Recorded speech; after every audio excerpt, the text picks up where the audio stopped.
Hello, everybody. David Schuster here. In these uncertain times, the stability and reliability of C-SPAN ensures that the public affairs channel remains a national treasure. Sometimes, though, it's hard to tell if the viewer phone calls are pranks or a real reflection of MAGA idiocy. The latest example came on a Sunday morning edition of Washington Journal. Watch. Good morning, Steve.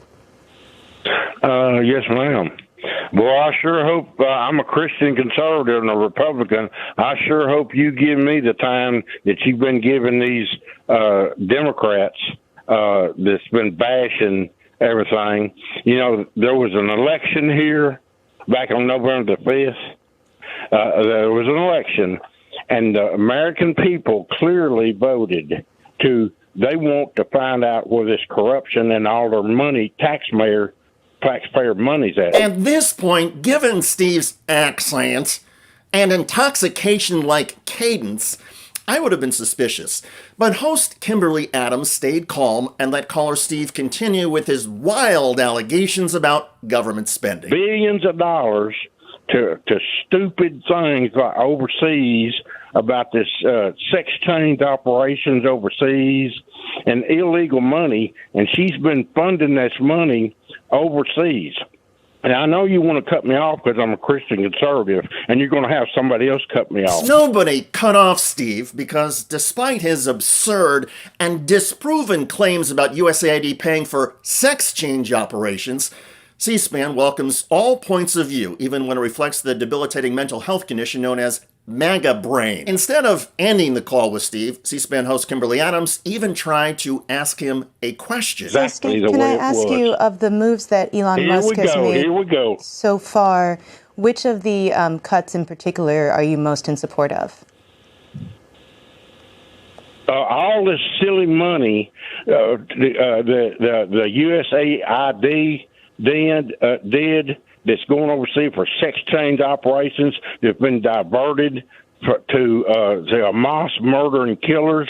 All this money. There's a list that Caroline Levitt read it off just the other day. She read part of the list. The list is so long, but there's going to be a hearing on it. A couple of things. First, there is going to be a hearing on government spending. Second, White House spokesperson Caroline Levitt did read some of her claims about USAID. She said the agency was spending $50 million to send condoms to Gaza.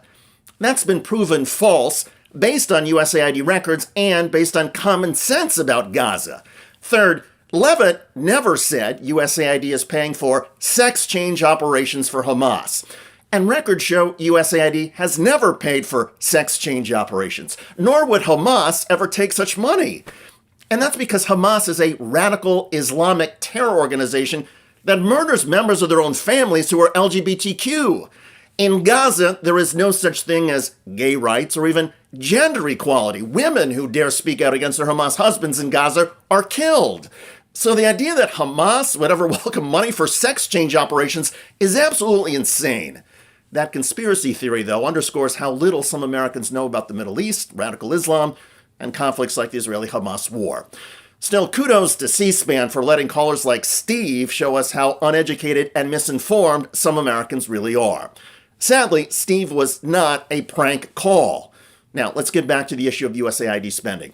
MSNBC recently hosted Andrew Natsios, a conservative Republican who served as USAID administrator during the George W. Bush administration. Who controls the appropriation?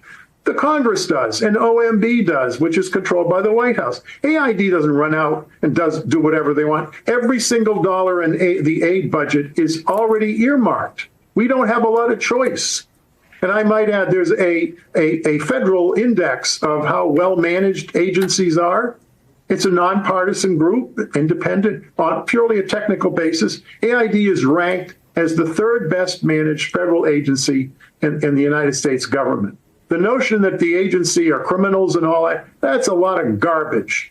It's a lie. It's an insult. And what they do keep doing, if you repeat a lie long enough, people will begin to believe it. And they believe it, especially if those people are in MAGA world. And the fact that USAID's money is appropriated by Congress and that the agency is well run, that has all been lost in the blizzard of lies and false claims from the Trump administration.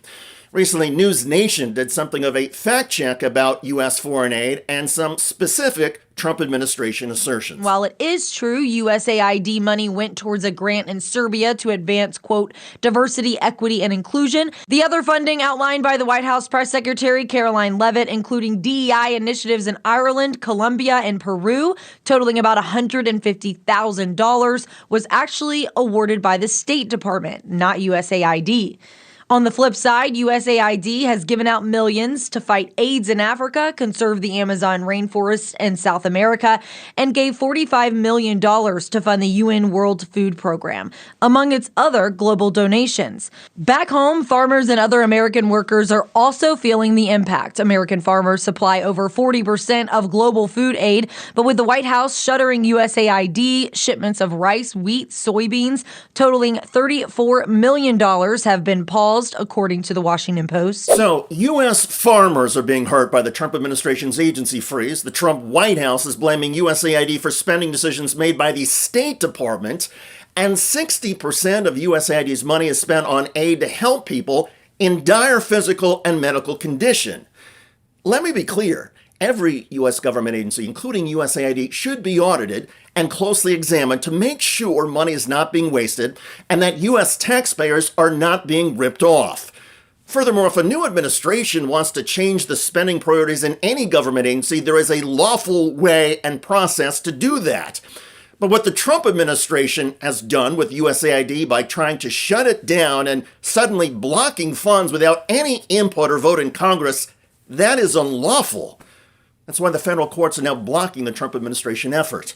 If President Trump wants to lobby Congress to end USAID, go for it. And if Trump thinks the American people will support his efforts, Trump should have no problem winning votes on this issue in Congress. But to simply bypass Congress and make up nonsense about USAID, well, that is despicable. And even worse, a lot of the most extreme crap is getting embraced and echoed by low-information MAGA voters. Hamas is taking USAID money for sex change operations? Sadly, those deranged C-SPAN callers are not a joke. By the way, Democratic House member Jasmine Crockett of Texas recently slammed President Trump in epic fashion on live TV. This is very simple.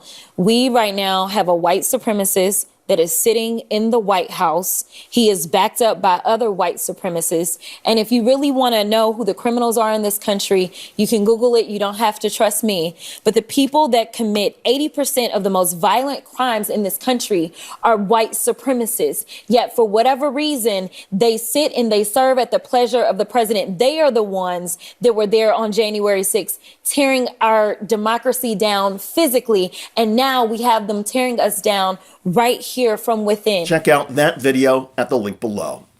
I'm David Schuster. Thanks for joining us.